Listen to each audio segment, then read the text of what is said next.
you know, oh, we generally end up talking a lot about our planting programs and just some of the initiatives we have. But there's also some pretty substantial challenges that are more long term in nature that we're trying to chisel away at.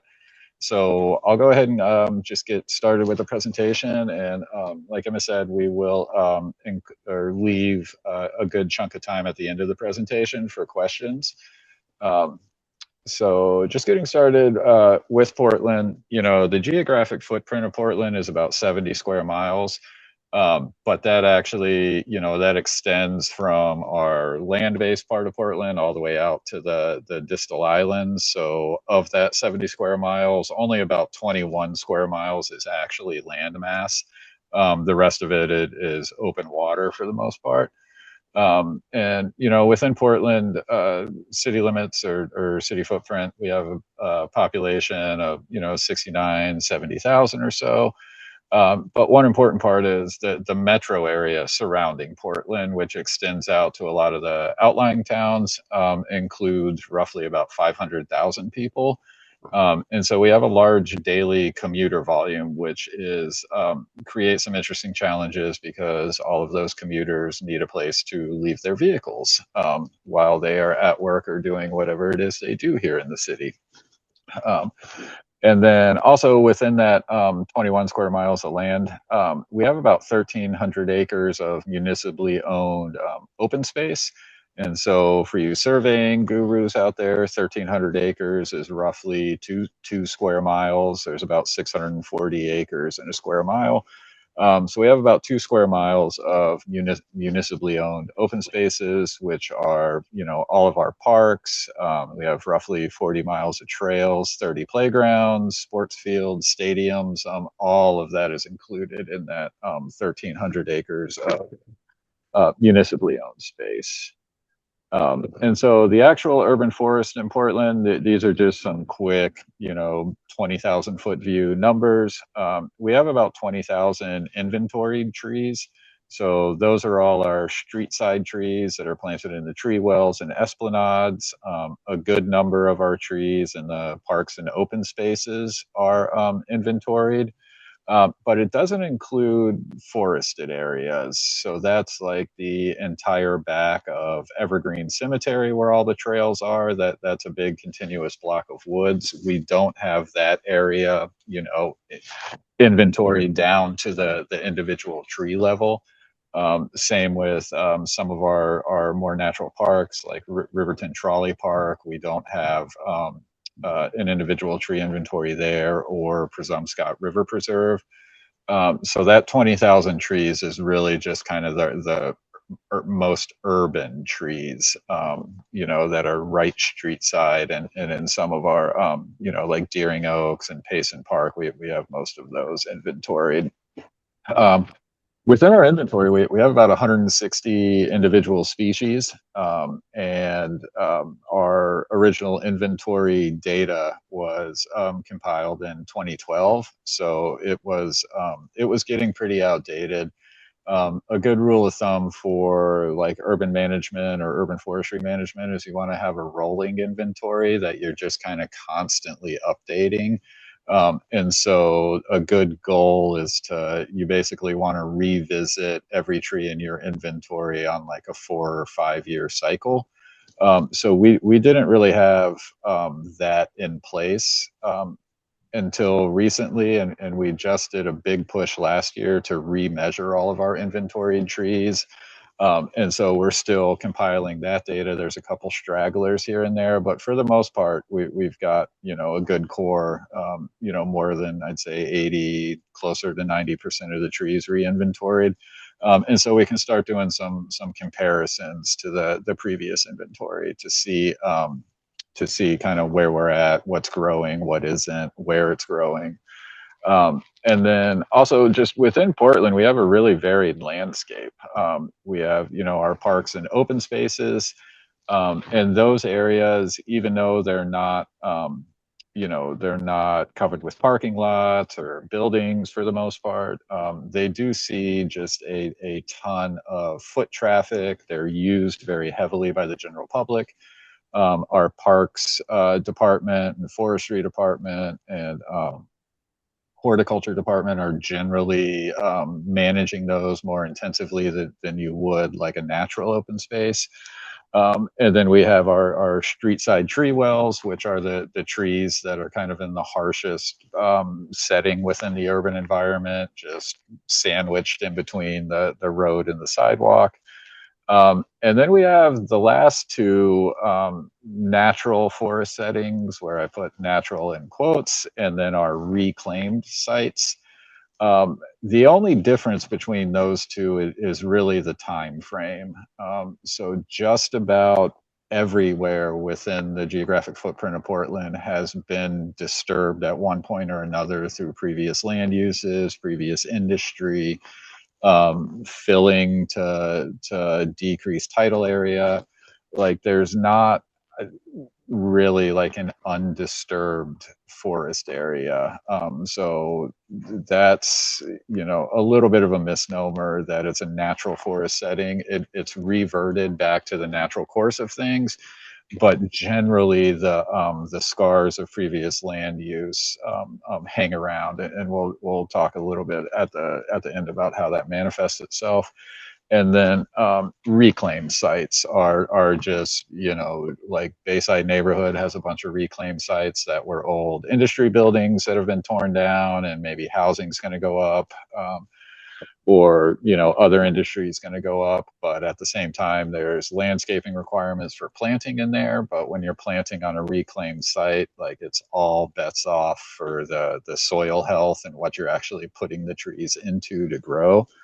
And then one of our biggest challenges is the uneven distribution of the tree canopy within the city.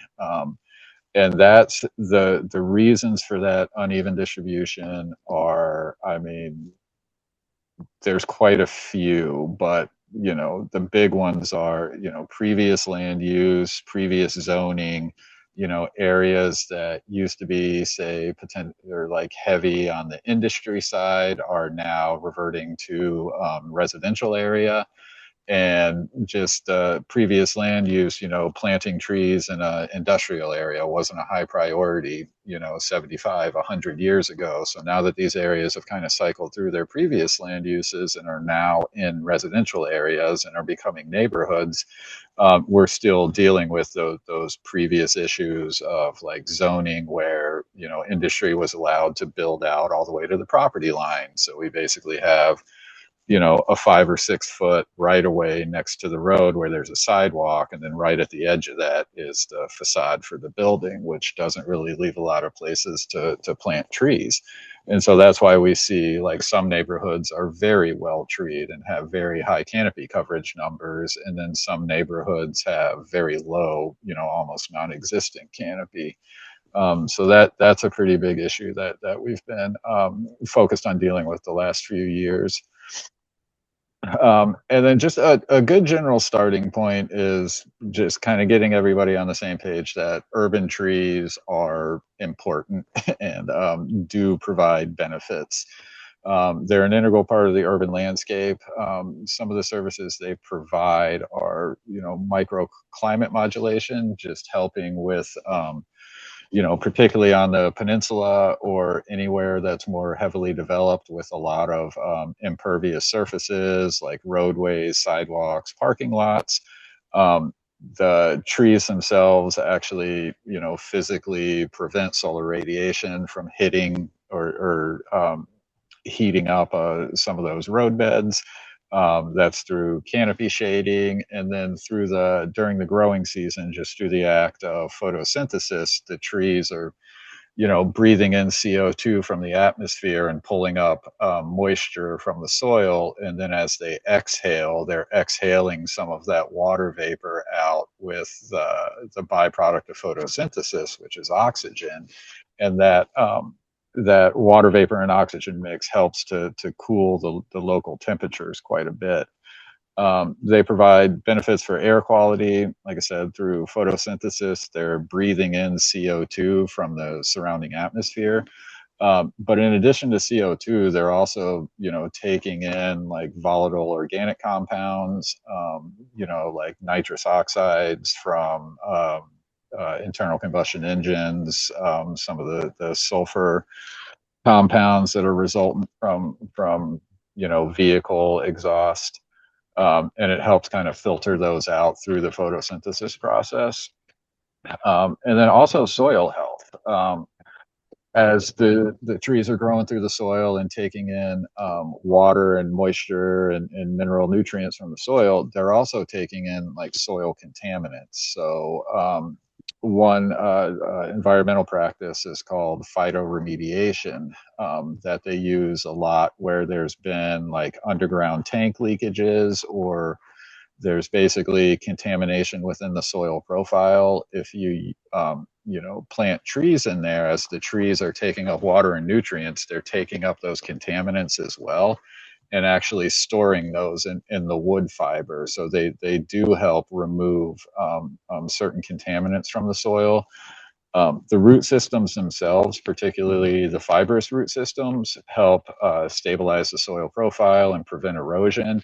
And then certain tree species or certain plant species can actually fix atmospheric nitrogen, so gaseous nitrogen within the atmosphere, as well as non-plant available nitrogen in the soil profile, through special mechanisms in their root system, can actually convert that into plant available nitrogen, which adds to the overall fertility of the soil. And then I'm really going to blow through a lot of these because I'm hoping kind of everybody's on the same page and that we all have a general consensus that yes, trees are a good part of the urban environment. But one big one is stormwater management. Trees help intercept stormwater and uptake it in their root system. And that just kind of keeps some of that volume of stormwater and runoff from entering our sewer and water treatment systems. Aesthetics, the flowers, foliage, the bark, the actual stems of the tree kind of all help break up the what they call the built environment massing. So like the building facades and street and sidewalk scapes, the trees in there just provide a little bit of breakup from that from that general massing. And then continued health benefits. So like mental health, there's been quite a few studies that like the physiological response to canopy coverage in urban areas results in like lower blood pressure, lower levels of cortisol in your blood system. I'm sorry. And then your physical health, again, similar studies, lower reported chronic stress, areas with healthy tree coverage also have generally better air quality, even during low air quality days, because of that filtering that the trees are doing. But it's the urban environment. It's a heavily disturbed environment, and so the trees that are in the city are not really in like their natural ideal setting. So they're under a lot of stress, and when trees are under stress, they're much more susceptible to pests and pathogens. And so some of the ones that we deal with, that we're dealing with right now, on the insect and the pathogen side, we've got emerald ash borer. That picture is actually a tree up on the west end that is, this tree has already been removed. This picture is about a year old, but all that lighter coloration in the bark is all tissue necrosis from the emerald ash borer actually feeding and eating the vascular cambium of the tree and interrupting nutrient flow and photosynthesis. So it's just like a general strangulation of the tree that results in mortality. So that's a big one that we've been dealing with for the past few years. We also are still dealing with Dutch elm disease, which the chief vector of that is the elm bark beetle. And then a new pathogen or a new disease out there is beech leaf disease, which is caused by a soil-borne nematode. We're starting to see incidences of that around town. And that's a very new disease. There's not a whole lot of research on how to treat that yet, but we are working with a couple of local tree services that have research labs that are investigating certain treatments for it. And then we have kind of an ongoing issue with hemlock woolly adelgid that we'll talk about as well. And then as we continue on with our invasives, we have a lot of invasive plants and unfortunately a lot of invasive trees. About 20 to 25% of our inventoried trees in the city are actually considered invasive. And that's really fueled by one species in particular, which is Norway maple. So of that, say we have about 20,000 trees, say 20 to 25% of them are considered invasive. So that's roughly 4 to 5,000 trees. Of that 4 to 5,000 trees, close to 3,500 of them are Norway maples. It makes up such a large portion of our inventory that it really presents a lot of challenges for trying to mitigate that and remediate it. But we'll go into that in a little more detail. And then a big ongoing challenge is just development pressure. Anytime there's development, we're generally seeing habitat loss and fragmentation. We're losing existing tree canopy, oftentimes without a realistic replacement plan through the developed landscape plan. Haven't seen a whole lot of incentive or attempt for private landowners to engage in tree preservation, even when it's required by municipal ordinance, just because tree preservation will almost always come at the expense of buildable footprint. So the trend in the past few years has been to, maximize buildable footprint, maximize the number of housing units you can put in. And so that generally all requires like a heavy excavation footprint, a lot of digging, a lot of site disturbance, all of which are very detrimental to existing trees and tree root systems. And then just overall site degradation.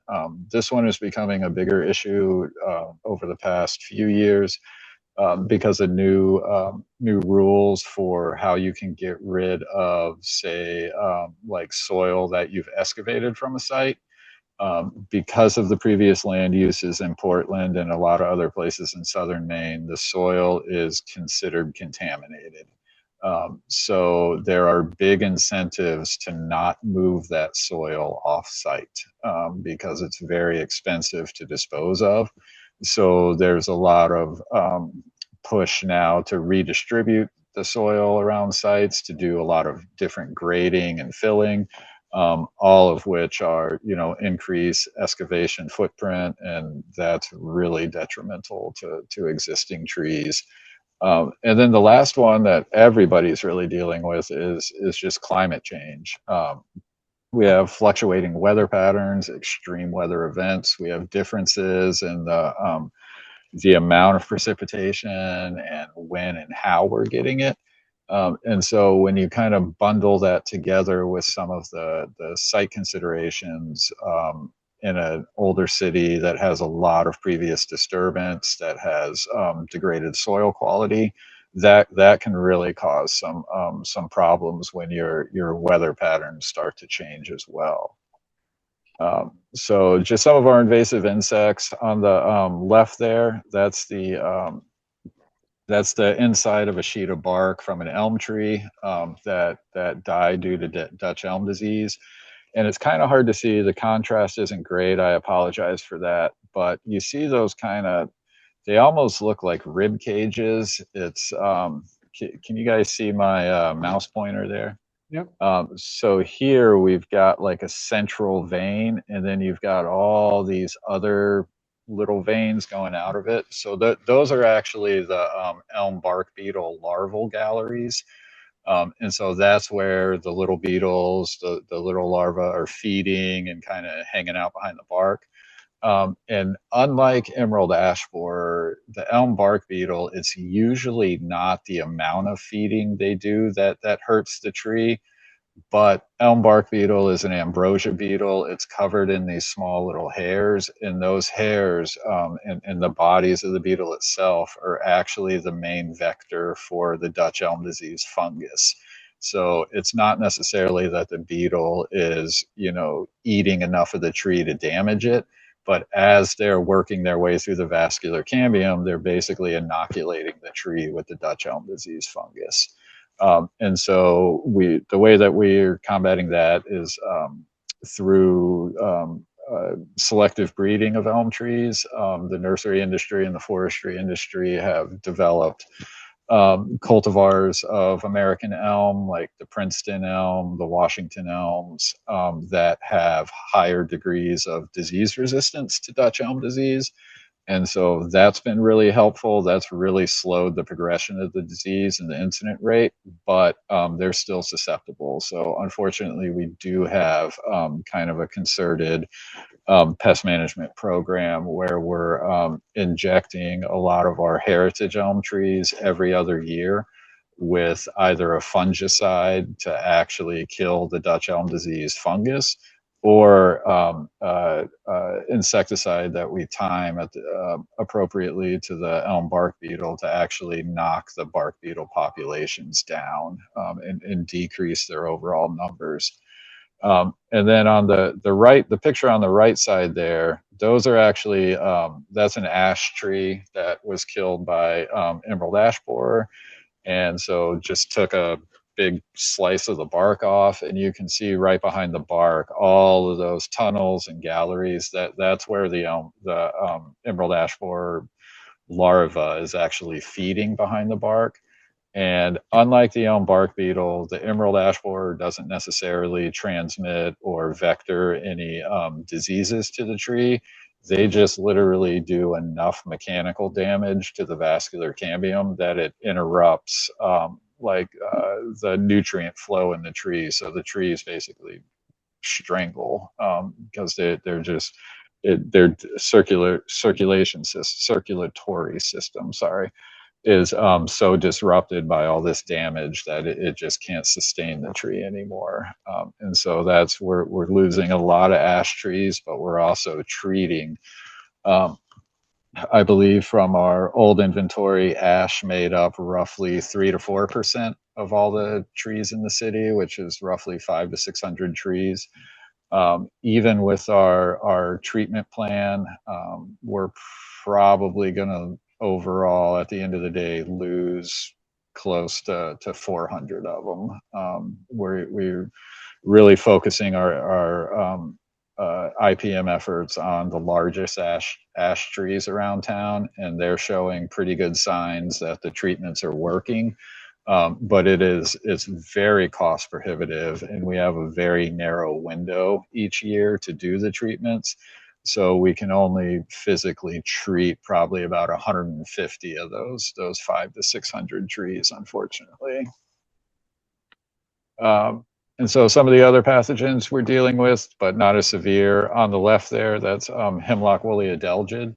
So that's affecting a lot of the hemlock trees, which are a native species. They're a shade tolerant, late successional species, a lot of wildlife value, a lot of ecological value. And the woolly adelgid is really just all that white kind of cottony fluff on the underside of the twig and the underside of the needles. That's actually, groupings of the really small little insect, and their mouth parts are like little syringes, and so they just pierce right into the bark and feed off the sap of the tree.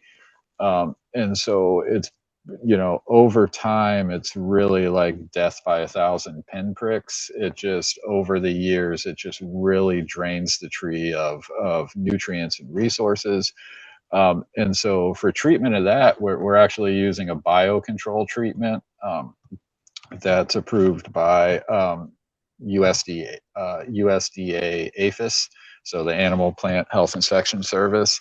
And it's a small carnivorous beetle that we release each year, and the beetle actually eats the hemlock woolly adelgid bugs. So that's been really helpful. We're still seeing it progressing around town, but the populations are way down. I don't think we'll ever eradicate hemlock woolly adelgid, but I also don't think it's going to cause significant mortality in the same way that, the elm bark beetle or the emerald ash borer does. And then on the right side there, so those are the undersides of some American beech leaves. And if you see the dark areas in between the interveinal area, that's the telltale sign of beech leaf disease. It's caused by a soil-borne nematode, so a little microscopic worm. It's a very new disease. It's really only been documented and discovered within the last decade or so. But it seems to be spreading pretty quickly, and unfortunately, it really hits beech regeneration hard. So, like the small trees you see coming up in the understory that are only like 10 feet tall and, an inch or two in diameter, those are basically going to be the forest giants of the next generation of trees. But beech leaf disease is causing a lot of damage there and basically wiping out that next generation of beech trees, which is pretty significant because beech is what they call a keystone species. So it has, I mean, the amount of wildlife that feed on the beech nuts is everything from small mammals and birds up to like deer and large mammals.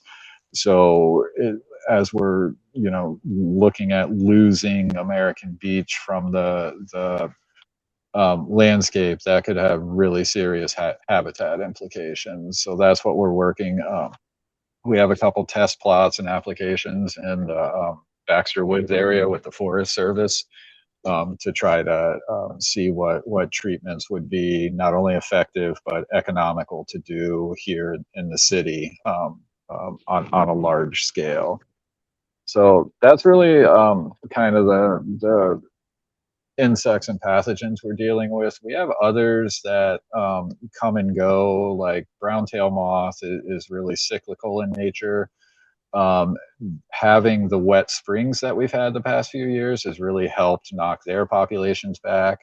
But even then, like brown tail moth and other defoliators, unless their populations are really high, just year after year after year, to where they're completely defoliating the trees, 3, 4 years in a row, they're also not really going to lead to widespread mortality. There are like public health considerations because of the rash they cause, but that's all been generally pretty manageable compared to these other insects and pathogens.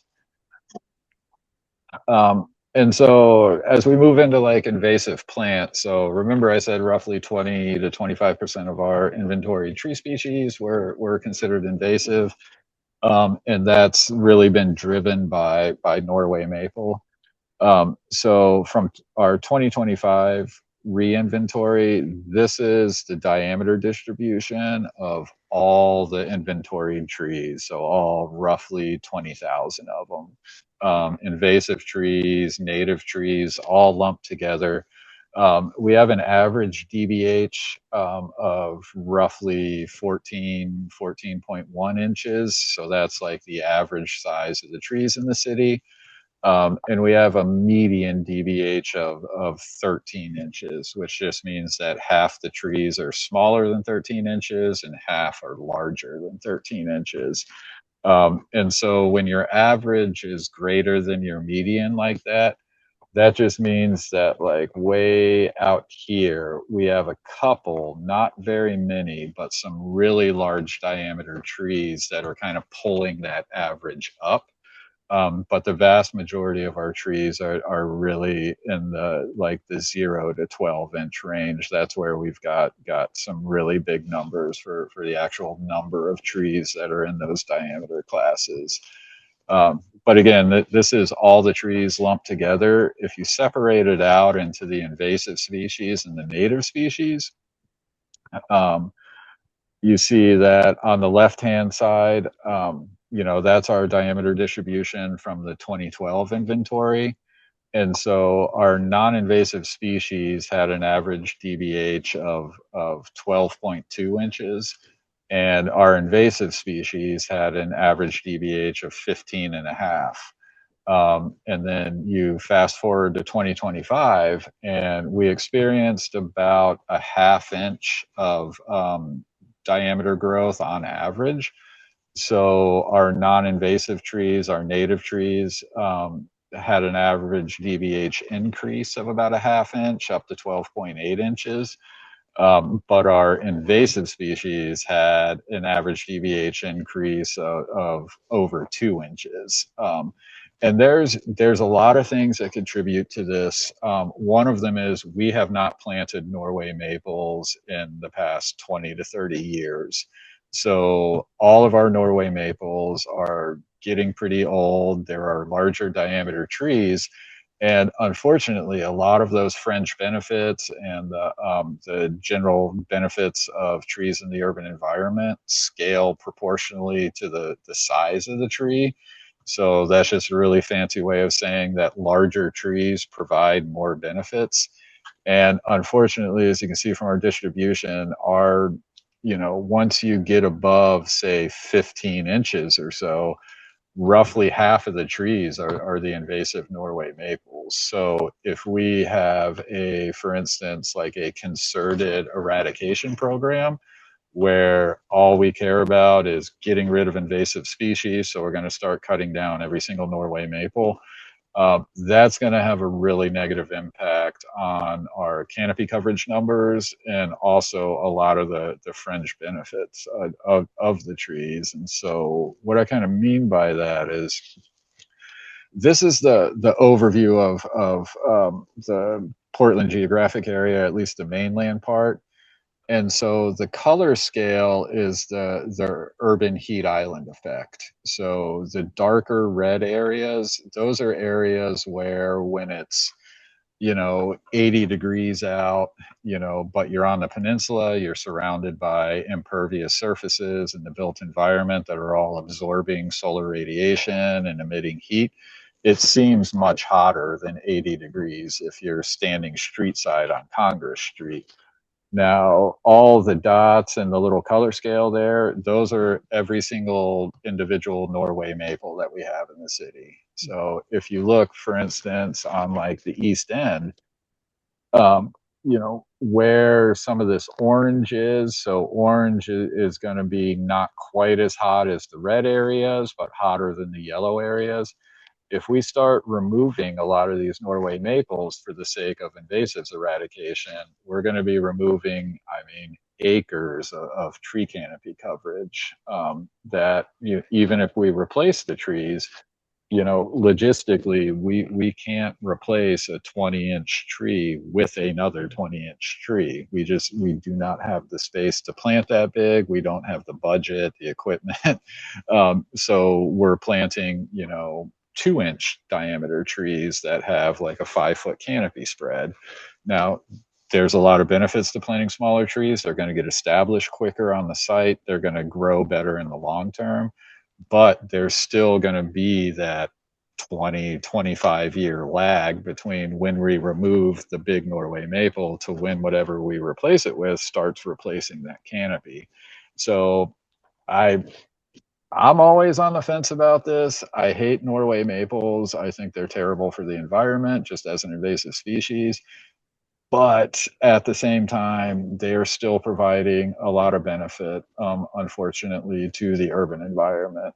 Because, again, like on the West End, if we started removing all those Norway maples and replacing them with the smaller native species, we would basically increase that urban heat island effect pretty substantially. just because we'd be removing so many thousands of square feet of canopy coverage and shading. So that's generally why when people ask, why aren't you removing Norway maples and replacing them with native species? It's we are just not very aggressively, because if we were to eradicate Norway maple, we'd basically be eradicating a substantial portion of our overall canopy coverage throughout the city. And unfortunately, a lot of them are concentrated in areas where like mitigating urban heat island effect is incredibly important, on the peninsula, on the more heavily developed portions of the city.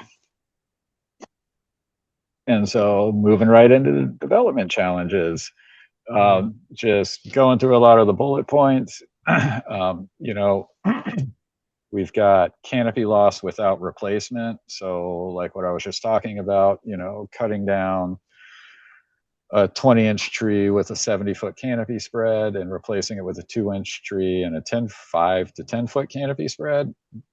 That's not ideal, but at least we can hope that in 25, 30 years, that 2-inch tree will have gotten established, started to grow, and then replaced a lot of that lost canopy. However, a lot of times in development, because the lot is, the actual building footprint on a lot is being expanded, we lose plantable space. So we actually lose the overall number of trees. And so that's canopy loss without replacement, particularly on private property. Additionally, as we're building larger buildings, multi-unit buildings, there's a lot of substantial infrastructure upgrades that have to occur. So like in this particular situation, this building or at this site, it was going from a single family home to a multi-unit building. And so had to upgrade the water service, the gas service, and that required trenching, right from the road straight to the building and well within what they call the structural root zone of the tree. So basically, all of these tree roots were severed. And so now they potentially expand or extended, several 10, 20, 30 feet that way into the esplanade to access soil, get nutrients and water. And now we've basically just straight up cut off, 40, 50% of the root system by installing this trench. Um, and that's kind of something that's lost a lot of times on designers and the actual contractors doing the work. This project was 2 years ago and the tree is definitely declining, but they generally decline pretty slowly. So like we won't know the full extent of the damage for probably 3 to 5 years. And by that time it's, oh, well, we dug that trench 5 years ago. There's no way that did it. It's like, well, yeah, it did. And another thing to notice with like site degradation is like the entirety of this root system is kind of limited to the esplanade. If you look underneath the sidewalk, I mean, there are no roots under there because the soil is so compacted that the roots can't physically grow in there. And also, there's not a whole lot of nutritive value in gravel and sand. You have to have organic matter, which the backfill and the excavating spoils generally don't have a lot of organic matter. So that puts additional strain on the trees and the root systems. And so that's really like site alteration and degradation. We're also changing light and water patterns. A tree that used to get full sun for 6, 7 hours a day suddenly has a 5-story building next to it, and it's in full shade now for a good majority of the day. So it has to readjust it to the new light levels. Like I said here, grading, cutting, filling, trenching, basically any kind of excavation is really detrimental to trees. And then also just the amount of increased impervious surface. And we'll talk a little bit more about that one in particular. But just in general, not really seeing a whole, in my opinion, the level of tree preservation that I'd like to see with development. And it's been a tough a tough road on that one, just because I mean, we're trying to turn an oil tanker here on a dime, as far as changing, perspectives, getting people educated, particularly in the development world. But all of those, as soon as you start those conversations, a lot of times their mind is just going straight to, oh, well, if I have to preserve this tree, that means I can't build this anymore. So that's pretty frustrating. And I'll try to speed up a little bit so we have at least 10 minutes for questions. So I'll kind of blow through a lot of the rest of this. Again, heavily disturbed sites. I mean, we're literally cutting holes in the sidewalk to plant trees. And the soil that's in there is gravel, sand, and fill. We did a bunch of soil sampling, and it was exactly what you thought it would be, like little to no organic matter, little to no nutrients, high pH, because concrete and cement and stuff are pretty alkali. So all those things really impact overall tree growth. Um, just some development trends. This is from the National Land Cover Database data. Since about 1985, we've lost roughly 650 acres of predominantly vegetated land within the footprint of Portland. And so again, that's roughly 1 square mile, or about 5% of our total land area. And this graph is really, really noisy, but it's basically the four different development levels. So this doesn't include any vegetated land. It's just the green bars at the bottom. So from 1985 to 2024, that's the total land area in acres that are in what's called open development, which is basically single family housing. So open development is development where less than 25% of the overall lot area is impervious. So this is like a single family home, a driveway, a lawn, or a wooded area. The light blue bars are or low intensity development, which basically just means 25 to 50% of the lot area is considered impervious. Dark blue bars are medium intensity, so that's 50 to 75% of the lot is impervious, and the red is high density development, which is more than 75% of the lot. It is considered impervious. So the real takeaway or the trend from this is that we haven't really increased our proportion of land area that's in high intensity development. And that's a function of zoning. You can only develop that heavily in very specific areas. But we're seeing kind of a decrease in the single family open development and increases in both low intensity and medium intensity development. And why that's significant is because as we're transitioning land area from either vegetated area or single family housing into multifamily housing with more impervious area, there's a lot of stormwater requirements, there's parking space requirements. So as we increase the intensity of development and put in more housing units, we're also increasing like the excavation footprint. There's stormwater retention considerations that just require a much larger footprint of impact on the individual building sites. And that larger footprint of impact always comes at the expense of existing tree preservation, because they can't excavate and put in a huge stormwater tank underneath a 30-inch oak tree. There's no way to do it. So it's as we see these trends in development change, there's a lot of like downstream effects to that. Our stormwater mitigation requires more excavation, requires less tree preservation. So that's really the takeaway message from this horribly designed, very noisy graph that I made last night. And then real quick last, I'm not going to harp on climate change, or if you don't want me to call it climate change, I'm just going to say the observed perturbations in our traditional weather patterns. But basically the big takeaways are we have increasing annual minimum temperatures. We're accumulating more heat in the environment earlier in the year, which has very specific pest life cycle implications. And then a big one when you consider our heavily disturbed sites and degraded soils is that we have changing precipitation patterns. So this graph is just the annual growing degree day at a base temp of 50.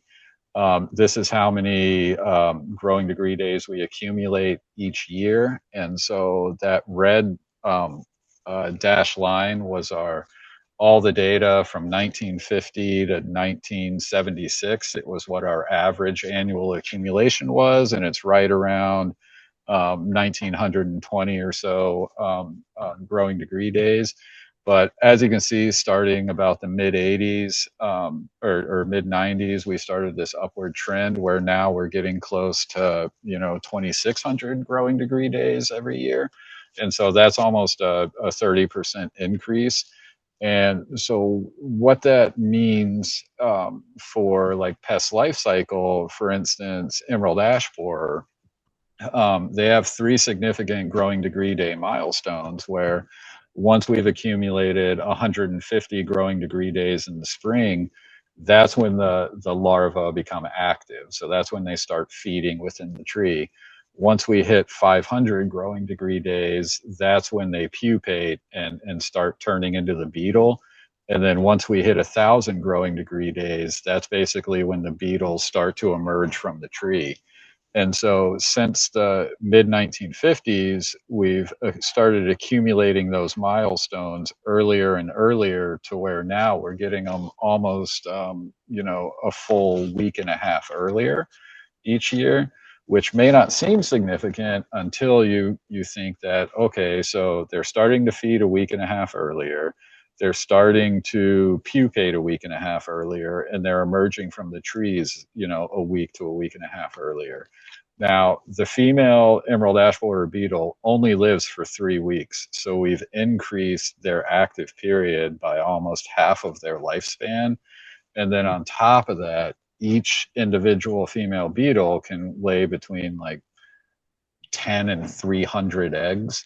So those incremental increases, they really compound kind of exponentially as the years go on. That's why the infestations get intense very quick, because the beetles are becoming active earlier in the year and they're remaining active later in the year or further into the fall. So they're able to have more life cycles, they're able to lay more eggs, more pupa survive each year. And so it's just the populations just keep growing and growing and are really fueled by the increased temperatures. Um, and then moving right along into like changing weather patterns, this is just the number of rain events on average that we get each month. And it's broken into the blue bars are, that's all the average data from before 1990, and the orange bars are after 1990. So you can see it's not like we're getting a similar number of rain events each year. And not only that, but we're getting a similar like amount of rainfall for the most part. Its distribution throughout the year is changing a little bit, which is problematic. But one thing is we're getting like more heavy rain events. So if you think about, the month of June here, say we get, you know, 8 inches of rain in the month of June. Now, before that 8 inches of rain, we would maybe have 2 rain events where we got more than an inch of rain. Otherwise, we were getting smaller amounts of rain more frequently. Now, what seems to be happening is we're still getting the similar number of rain events, but some of them are like we get a tenth of an inch of rain, we get a tenth of an inch, a quarter inch, and then all of a sudden we'll get like 2 inches of rain and 2 real big rain events. And so that's really problematic when you consider that we have really depleted and compacted soils, because what we need is like really slow rainfall for a long period of time. So if we got 2 inches of rain over like a week, that would be great. That has enough time to percolate into the soil. But when we get, for instance, this is kind of hard to make out because I'm zoomed in so far. But this is just a soil core I took with a shovel from the Eastern Prom last September. It was right after we had a very heavy rain event. I think it rained between 1.5 and 2 inches in like 7 or 8 hours. I can't remember exactly what the event was, but if you look at that soil core, moisture is only percolated into the soil profile less than an inch, and so that's after 2 inches of rain fell, and like an acre inch is several tens of thousands of gallons. So this, the Eastern Prom right here, if there were tree roots under there, the tree roots are generally going to be 3, 4 inches down. After a 2 inch rain event, the tree roots don't even know it rained because the soil's so compacted. It's got that upper crust on it that the vast majority of the water that lands in that grassy area ends up just sheeting over the top of it. And so we're really doing a lot of work for increasing like soil health, permeability. We're doing a lot of aeration, a lot of organic matter amendments, just to try to improve overall soil health for the trees and plants in general. But a lot of the things that we're trying to combat and trying to remediate, there's no like silver bullet to fix them. These are going to be like long-term changes in management style, and the benefits or the results of it aren't really going to be manifested, at least in the trees, for a decade and a half, 2 decades from now. So it's really it's yeah, you got to be stay the course to see real change, and it's that can be a tough pill for interest groups to swallow. Is like, we need to do this now so that 10, 15 years down the road we're in a better position. We're not doing it now so that tomorrow everything's fixed. That's just not really going to be possible in the urban forestry realm, unfortunately. um, Oh, perfect. And then our last slide, like this is actually an accurate depiction of a tree's root system. So that's why, when we see trenching like right here, that removes a substantial portion of the root system, and so that affects how much water the tree can now access, how many nutrients, minerals. And so that's why a year, 2, 3, 4 years after construction, where there was a lot of excavation completed, that's where we'll start to see the tree canopies, shrink. You'll start to see the dead branches at the very tips. And basically, the canopy is just retrenching down to a smaller size because it lost the majority of its root system. So it can't support that much growth above ground anymore. And unfortunately, that generally is kind of the death knell for the tree, is that once the canopy starts to retrench, just the overall quality of the tree decreases. It requires more pruning. Through pruning, you're making more wounds. More wounds is more infection courts, and it's just kind of this negative feedback. But I will stop talking there. We still, oh, geez, we have like 2 minutes for questions. I'm sorry. I don't have anywhere to be for No like 10 or worries. 15 minutes, so I'm happy to stay on and Yeah. answer. Yeah, if anyone wants to stay on a little longer so we can have some more space for questions. That was really informative. Thank you so much. I feel like I learned so much more about trees and everything that impacts them, and how important they are. I'll start it off with one question I have, and then I'll leave it for anyone who wants to talk. You can either raise your hand or write it in the Q&A box.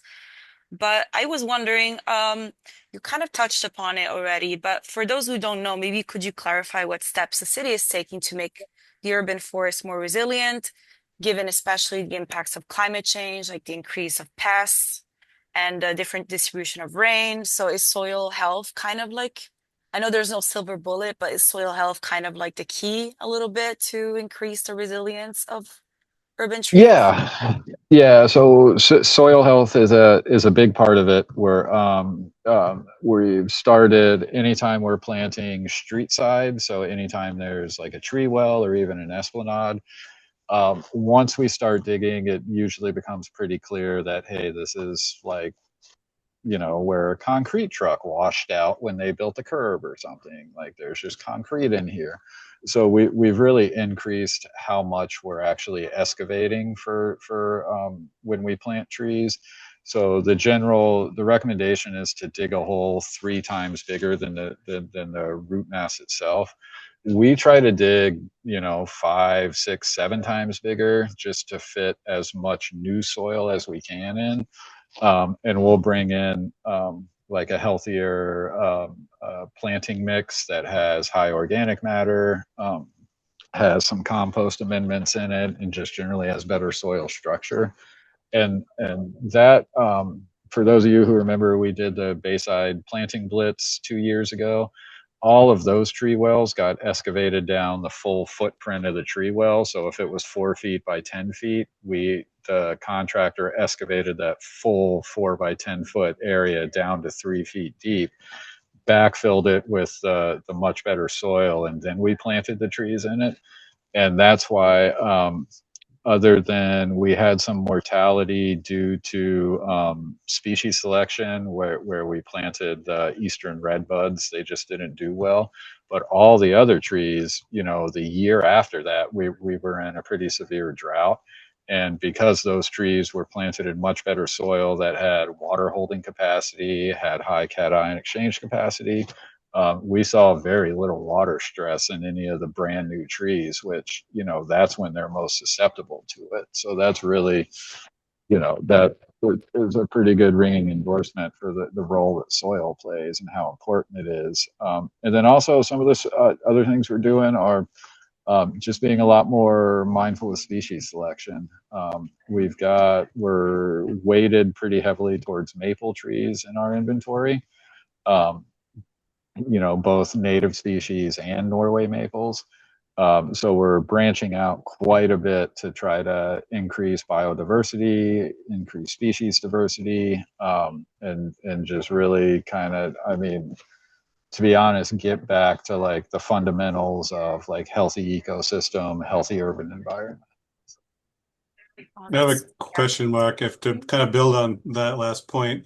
Now, as you're, diversifying the tree canopy, are you thinking about like the keystone plants? You mentioned beech as a keystone species that has high habitat value. Is that something you think about as you're adding new trees to the inventory? Yeah. So, we're some species, it's just not wise to plant right now. Beech is unfortunately one of them. And so, we're obviously not planting ash trees anymore. And so, yeah, particularly, in the urban environment where you have a lot of overhead utilities, power lines and stuff, you can't necessarily plant like a large growth form tree underneath power lines. That's just poor practice. And so we have, like, for instance, smaller growth form trees that are generally like your crab apples, your cherries, hawthorns, um, but all of those are in the same botanical family, and they're all host to like brown-tailed moth. And so we've started branching out to a lot of bottomland species, things like, sassafras and smokebush, and a couple others that off the top of my head just aren't coming to me. But those, one, to not only diversify tree species, but also there's a fair amount of research on, like, not, you don't just want diversity, say, at the species level, you also want it at the genus level and then the botanical family level, because some pests and pathogens affect, say, everything in a certain genus. And so you could have, for us, all of our small growth form trees are generally in like the prunus genus. So if we got whacked with like a bacterial disease that affected stone fruits and prunus, that would wipe out a considerable, or they would certainly have plenty to infect around town. And so that's where, like, thinking of species diversity, not just at the species level, but all the way up to the botanical family level, is pretty significant. Mark, do you have Jay York here? Do you have any estimates on how many trees would have to be removed to do the Franklin Street arterial redesign? Yes. And so it's not a very accurate estimate, but I would say all of them. Yeah. I've counted them. It's probably closer to 60 to 100, I would think. But Yeah. the reason I say that is that I live in Bayside and I live on the Mhm. eastern end of it. And we have a fairly heavy canopy cover right here. If you look at the maps from just where we Mhm. are, of course, a lot of it's Norway maples from Franklin Towers lot, but Mhm. those trees that line the arterial on either side, as well as the median, are seem to all be very healthy trees. And if they would all come down, I would think that would be a considerable loss for the canopy in downtown Portland. It is. The Franklin Arterial project still in the design phase, but we basically our department in forestry has had a seat at the table from the very beginning. And just the scope of that redesign, the amount of excavation that's going to happen, of regrading, they're putting in, new cross streets and everything, and actually shrinking the overall footprint of the road down. So unfortunately, doesn't it doesn't leave room for tree preservation within the median, and so or the wide median that exists now. But we've basically pushed for, several 100,000, if not, $1 million worth of upgrades, um, to address specifically the poor rooting volume and poor soil conditions. Basically, underneath, as it sits now in the new redesign, where there's going to be sidewalks and bike lanes on either end, and then a narrower median in the middle. Basically, the entire footprint of those areas is going to be filled with a structural soil that provides rooting volume and organic matter for the trees, while also being able to support the sidewalk and the roadbed itself.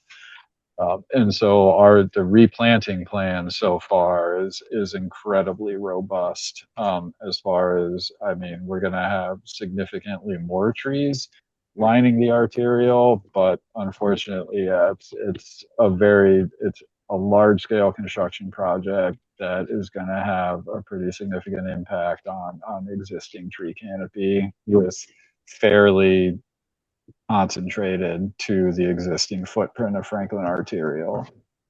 So there are spaces where we're able to preserve, like some of the black oaks and stuff that are down closer to Marginal Way.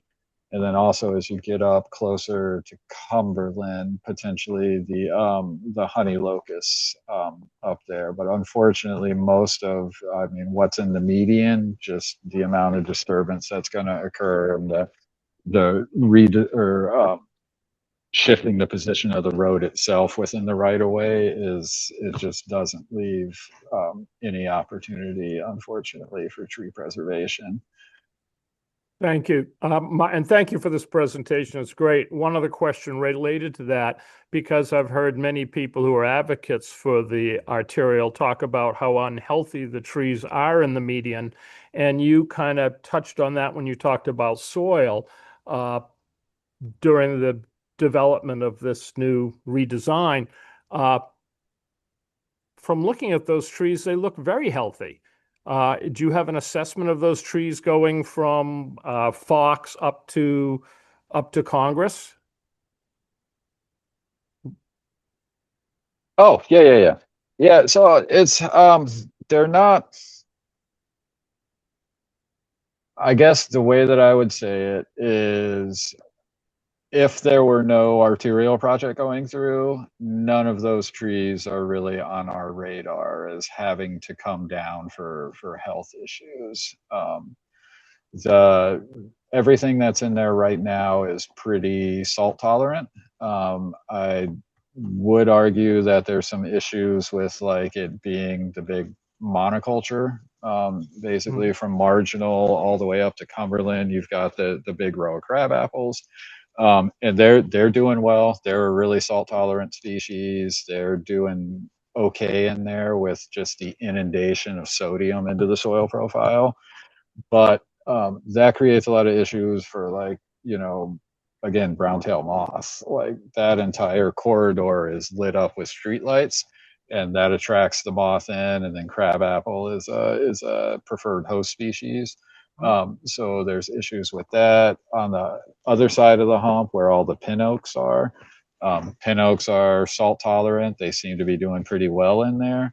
But again, another host species for brown tail moth, spongy moth, like that's one thing that we're really trying to address in the redesign is one, making sure that, since it's a very expensive in terms of existing tree canopy, that what's going back in there is upgraded and significantly better. Or significantly better environment for the new trees that'll be planted, and it'll also provide a little more like a more cohesive green artery, because we're through, instead of like piecemeal planning block by block, it's start to finish, and so we can say, okay, well, we have this area to plant trees, and so we are going to plant trees here. And so I think in the long term, 20 years from now, it's going to be a market improvement, just with the change to the cityscape, the stormwater improvements that are going to go in, the infrastructure improvements for the trees themselves. But in the short term, it's a pretty big Band-Aid to rip off.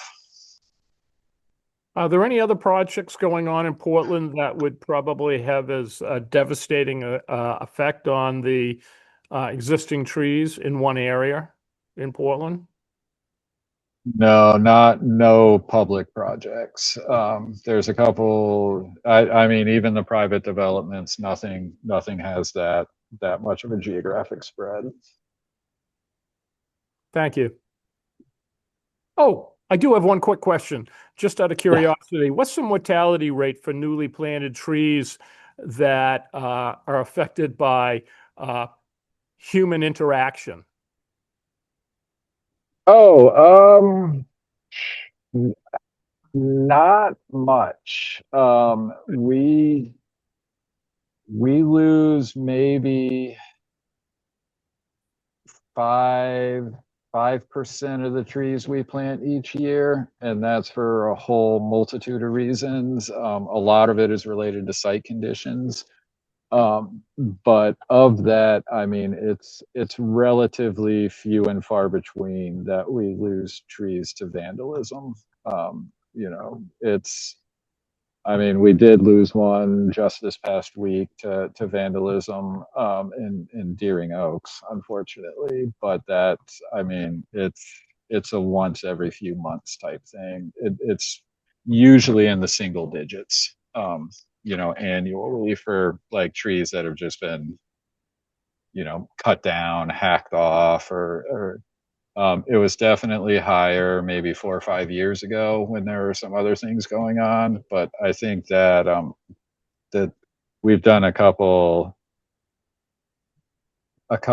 like implicit things, like when we realized that a lot of the hacking was coming from like fuel for campfires, we started leaving the oak tree stakes out for longer. So it was like, hey, maybe take these nice dried firewood pieces instead of actually cutting the tree.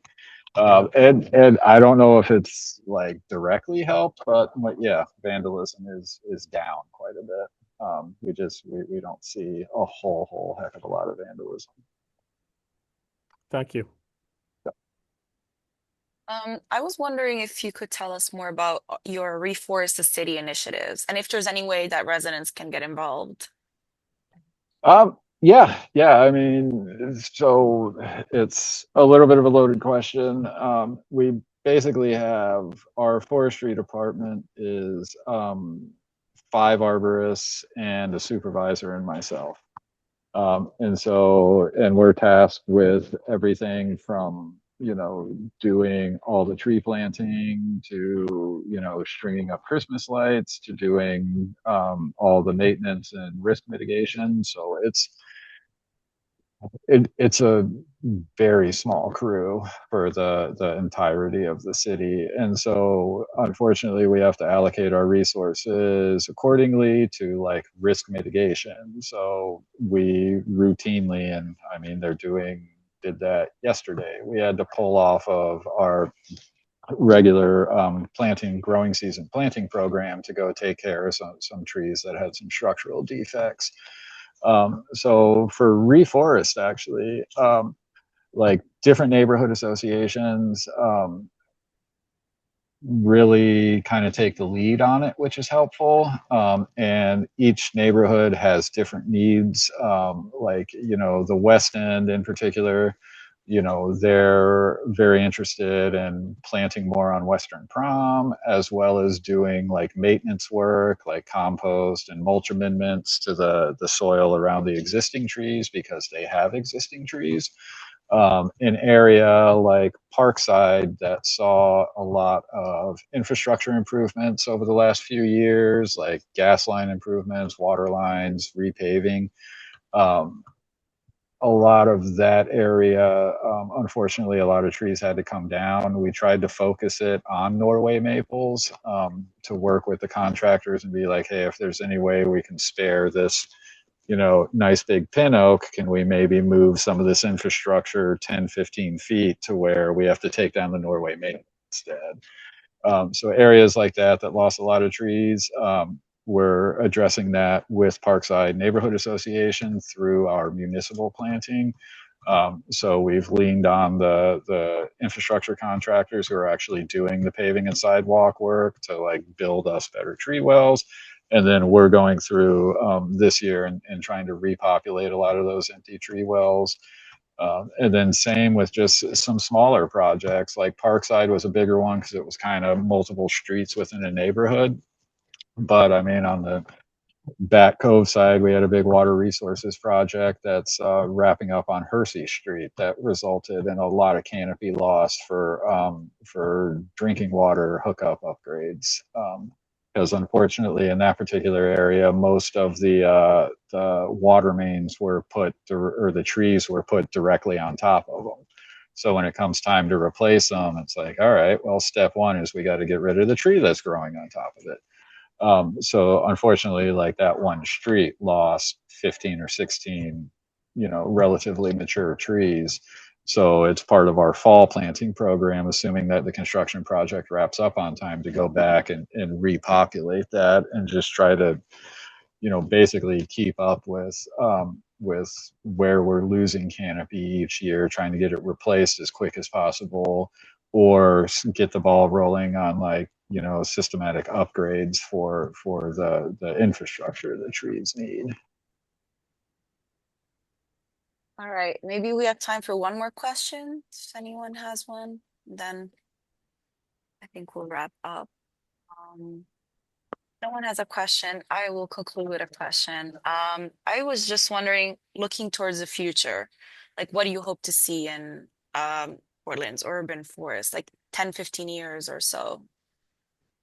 I really hope to see a more equitable distribution of tree canopy and the benefits of trees. I think the Bayside project was a great start to that. That was a very focused and attempt to bring more tree canopy into an area that literally had very little to none. Some of the complications for it, like that was a large grant funded project. So we had a contractor who had the skills and equipment and personnel to actually, build tree wells, to cut sidewalk concrete, pull it out, excavate, do all the shoring, and then leave us with a site where we can plant a tree. Our 5-person tree crew can't really do that. one, that's not their skill set. They're all arborists. They know how to plant trees, but not necessarily how to grade and excavate and cut concrete. So that's where, like, now we're looking at in areas of low tree equity, like existing planting locations that are maybe vacant, and then we go survey those and see, well, is this, is there no tree here because no tree would survive here? There's a couple locations like that in different areas around town where it's like, I mean, we can plant a tree here, but we might as well just plan on doing it every 3 years, because whatever we put here is going to die because the site conditions are so bad. Areas like that, that's more of a long-term project for like doing full-on site upgrades. But other areas, it's just a matter of, it's Portland isn't a big city, but it's big enough that, 4 or 5 people have trouble managing, the inventory and tree resources. So that's why our planting season is, will be here and there, because we're not only trying to target low equity areas, but also focus our attention within the low equity areas on sites that will actually sustain tree growth. So that I think it's more important to measure the success of a planting season, a decade in the future than it is like a year or two in the future. Because like your long-term mortality rates, what gets established, what does well, what is susceptible to pests, that's going to be, that's going to take, a long time to tease out. We're on tree time at this point, not really people time. So. That was a great answer. Last chance, anyone? If no one has a question, I want to thank Mark so much for the informative presentation, and we will send a follow-up email. We're recording if you want to listen to it again and see if you missed anything. Thank you so much, Mark. Yep, no problem. Thank you. Thank you.